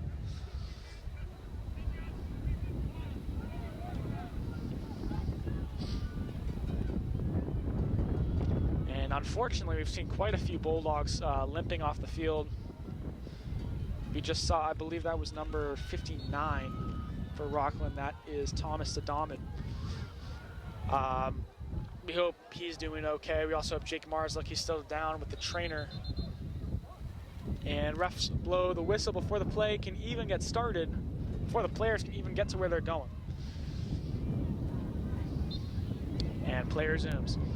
Stephen Martin is playing tight end. Watch an end around from Stephen Martin. I can almost guarantee you. Oh, they don't. It's a play. It's a pass, pardon me. He fires one deep. It is definitely too far left, intended for number 6. Intended for number 6, that is Beckett Walker. That pass was too far off to the side. Taryn Williams had good coverage. Manchester-Essex sideline looking for a pass interference or holding call, but none is given. And it's 4th and 10. This is huge for Manchester-Essex right here in order to stay competitive in this game. Oh, they're punting, excuse me. I'm losing my attention span up here. Oh, punt fumbled. And that's a mad dive for the ball. I have no idea who came down with that.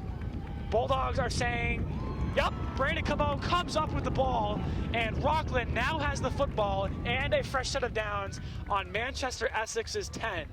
This game just swung way more in Rockland's favor. So with that high snap, the punter was unable to grab the ball, and in the end, Brandon Camo comes up with it. So it's got me feeling giddy for Rockland. 7.5 minutes to go in the game. Rockland has a 3-point lead. A score here, I think you definitely don't have enough time to milk the clock or enough distance to milk the clock. So you're going to need to score here. And I would say, I mean, it's 1st and goal, so you can't draw it out, but that's a handoff to Joe Erner, who will get about 5 yards on the play. That's a great run from Erner, who's been solid all night, had the first 2 touchdowns of the game. And there is another injury on the field, though. That is to Joe Erner.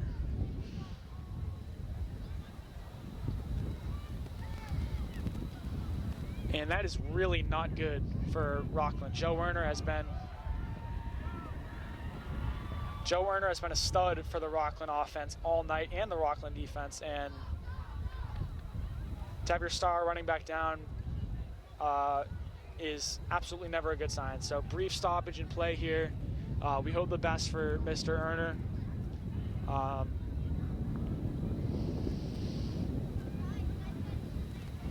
Hard to tell what's going on from this far up, but the trainer is still working with him.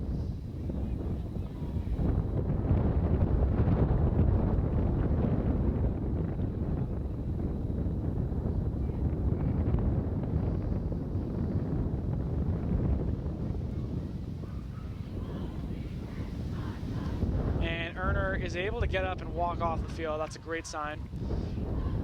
Maybe just a little bruised up. He's been playing very good all day, so little break is definitely deserved.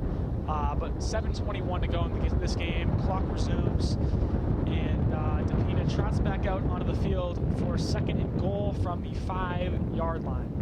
5 yards to go, and a touchdown here would put the game on a much higher shelf than I think Manchester-Essex is capable of reaching this late in the game. So subbing in for injured earner is Dominic White. DePina will run up the middle. He's got a hole. Refs call it a touchdown. Jordan DePina, he's going to get his 2nd touchdown of the night, Rockland's 4th, and it is now 25-16. PAT attempt likely coming.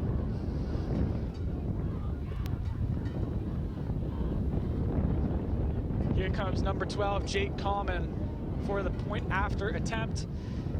And that makes this game much more winnable for Rockland now, who have to worry less about the threat of a touchdown putting them under Manchester-Essex, but no longer. As Jake Common looks to make this a 10-point lead. The wind has briefly died down, hopefully long enough for him to nail this one as he typically does. And bit of a bungled snap. The kick bounces off the crossbar, and it is good. So Josh Benson's able to recover the snap just moments before Common kicks it, and it doinks off the lower crossbar, and it is in. With that, 26-16, you have just under 7 minutes to go in the game. This is looking good for Rockland.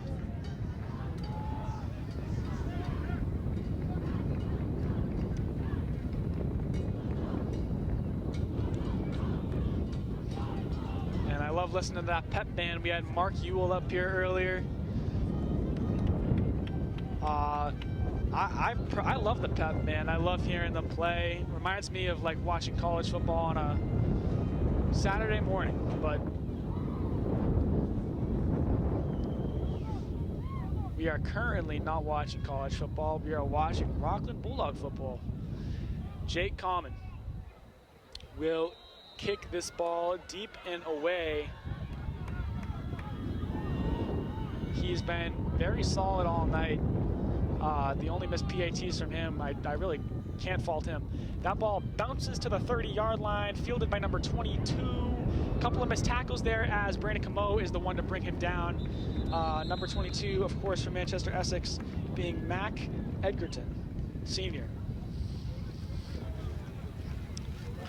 So we'll see how Manchester-Essex, now facing a 2-score deficit, faces this game, or faces the remainder of this game. You really have to go down and score quick, which is something that the Rockland defense is good at not letting happen. So this drive might take them 4.5 minutes, and that's what Rockland wants and needs.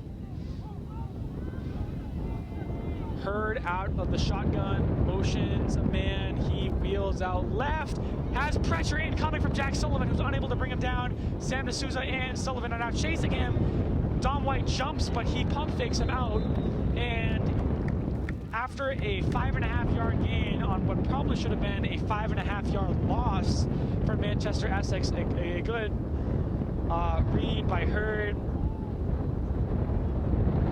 And the coaches are yelling at Dom White, and if you see that instant replay, you can see why.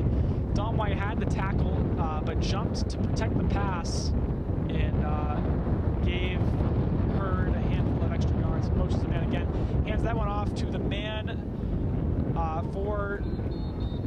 for Manchester-Essex, Stephen Martin, but he's going to get stuffed at the line, and will pick up no gain. 3rd and 5.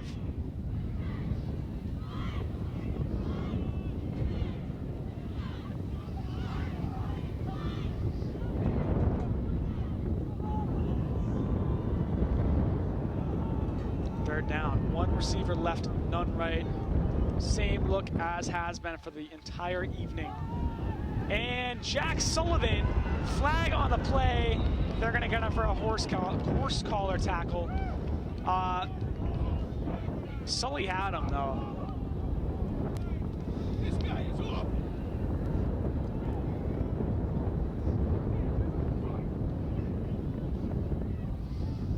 And that one's just frustrating because Sullivan had him, and instead of what would have been a multiple yard loss, it's going to go forward on a debatable call by the refs. But good effort by Sullivan there.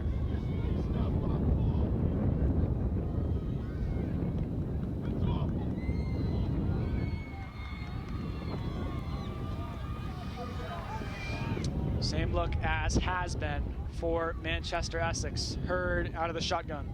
Takes the snap, drops back to pass, has time in the pocket, but Brandon Camo is closing in as well. Ooh, Jordan DePino with a big hit on number 4, who catches the pass and gains about 7 yards. That's Gabe Nagy.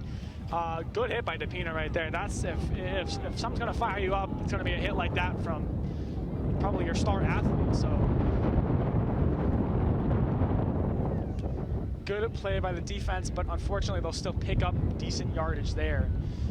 As Hurd comes back out on the field, 4.5 minutes to go in this game. Manchester-Essex, I think, is starting to get in a bit of a panic mode here. One receiver left, none right. Hurd out of the shotgun, another man motions. That's a handoff to Martin. Powers through the cornerback, Jackson Duke, but after a bit of help from Tyler Beener and Dom White, he goes down. We'll see where they spot that. I don't think it was quite first down. They do, it is first down. Chan's moving, so is the clock, which is good for Rockland. Waleed comes off, or I'm sorry, Tommy Sadama comes off. Waleed goes on. And motions, that's a handoff to Stephen Martin. Missed tackle by Jack Sullivan. He'll be tackled by Tyler Beener after a gain of about 4 or 5 yards.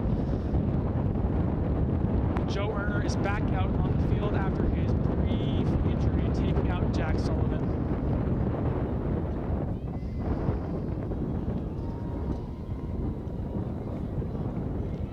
One receiver left, one right. Direct QB keeper for Hurd, and he goes essentially nowhere as he is taken down by basically the entire linebacker core of Rockland. 3rd and manageable for a team that desperately needs a touchdown. Hurd out of the shotgun, motions him in, hands it off to, that's number 4, that is Maggie. Limited yardage there. This Bulldogs defense, especially the linebacker core, basically has stopped any run up the middle.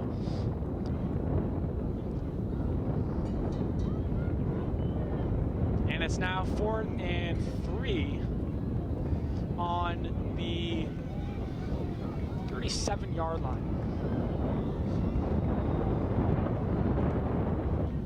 And as we are about to hit the 2-minute mark of this game, it's the same look as always for Manchester-Essex. Hurd takes the snap, hands that, QB keeper, even I was fooled out by that one, but he goes nowhere. And if I'm the referee calling that, that's a turnover on downs after the Bulldogs make a great stop, and that is Bulldog ball.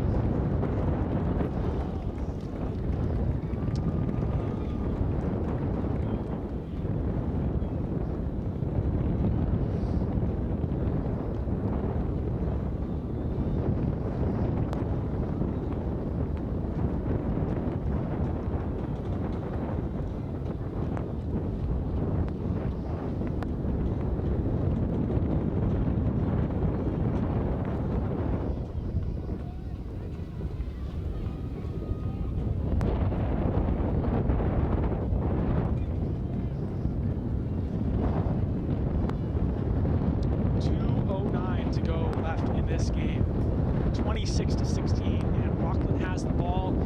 This game is all but over. I suppose they could use timeouts here. And by them, of course, I mean Manchester-Essex. And if that is the case, all Rockland really needs is a first down. But there will be a Rockland timeout before we get going in what will probably be the last drive of this game. Hopefully, will be the last drive of this game for Rockland fans, at least.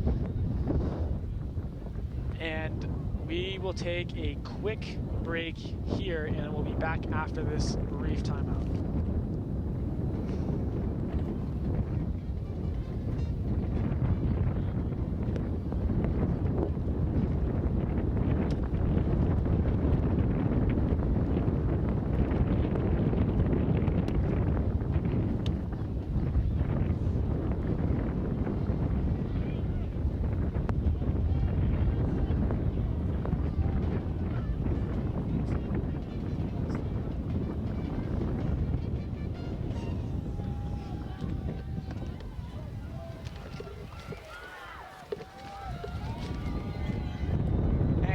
After a brief timeout, Rockland football is back. Just over 2 minutes to go left in this game as QB1 Jordan DePina trots out onto the field to give his team the play.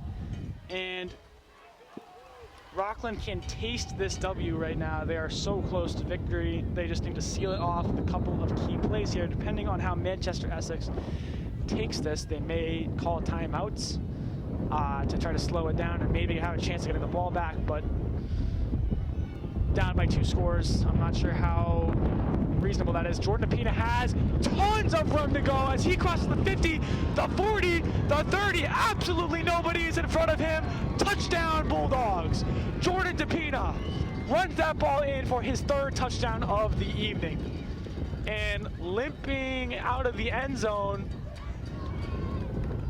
first play of this drive, and this game is all but over for the Rockland Bulldogs. DePina limping pretty seriously. He's being helped by a couple of teammates off the field. 32-16. We are at double the score of Manchester-Essex. Hopefully double and then one with Jake Commons' PAT attempt.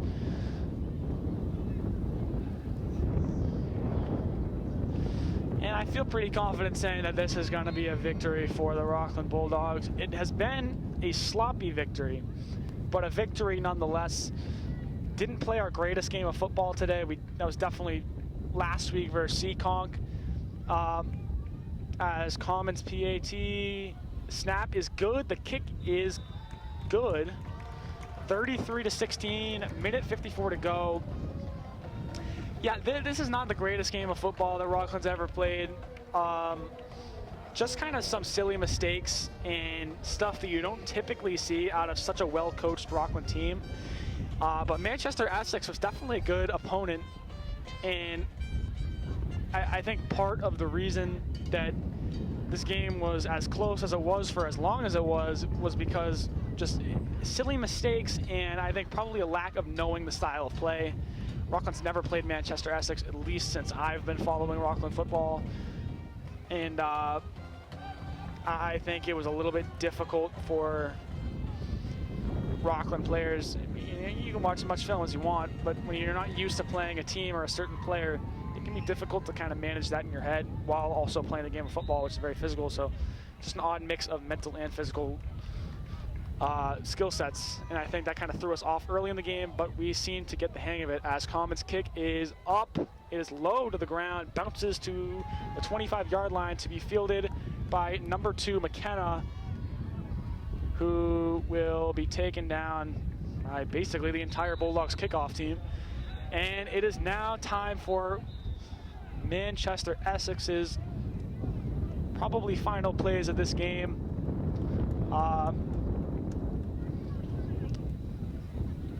They're going to be packing up to go home pretty soon with a loss and another loss in that category. I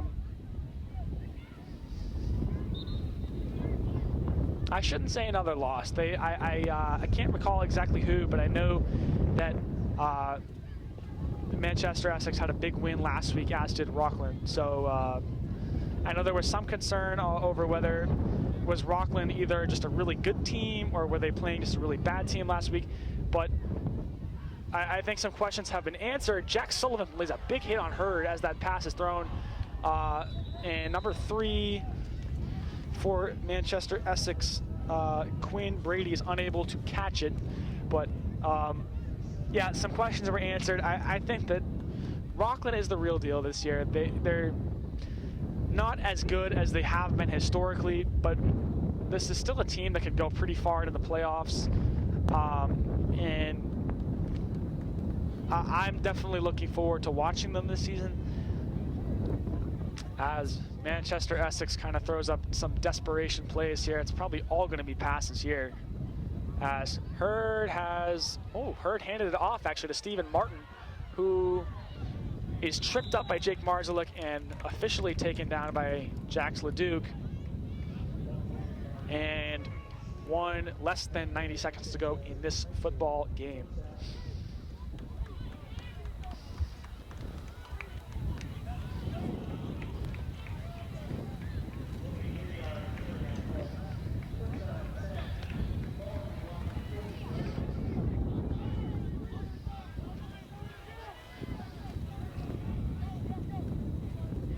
That's a handoff to Stephen Martin, who will be taken down first by Jack Sullivan and then by the remainder of the Bulldogs defense. And might as well blow the whistle here because I don't think that ball is going much farther.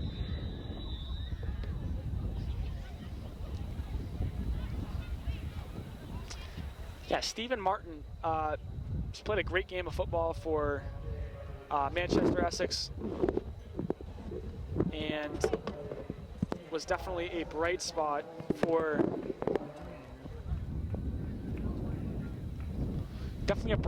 Manchester-Essex in what will be most likely their final play. Hurd takes the snap, hands that one off to Quinn Brady, who goes for the end around and is pushed out of bounds by Jake Marzalik. They'll get one more play here as there's 6 seconds to go in the game.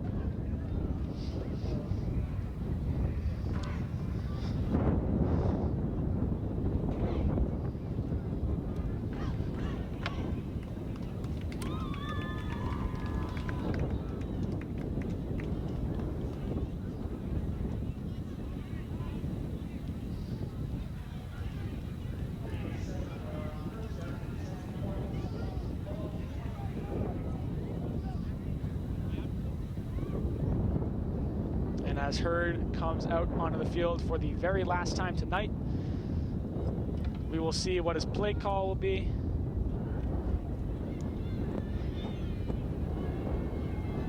One receiver left, one right. Takes the snap. It's going to be a pass play.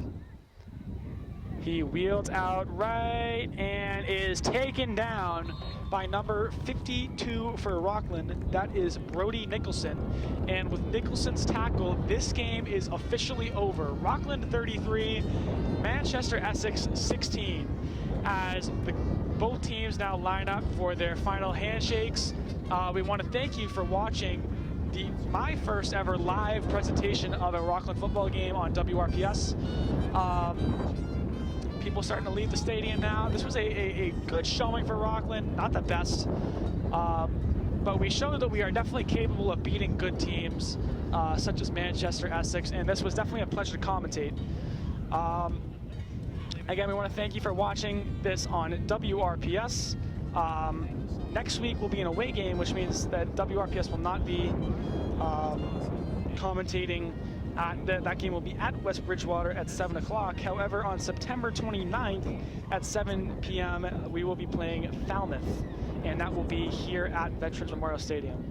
I'm your commentator, Ben Carpine. It has been a pleasure to commentate my first live broadcast, and we will see you next 7 p.m.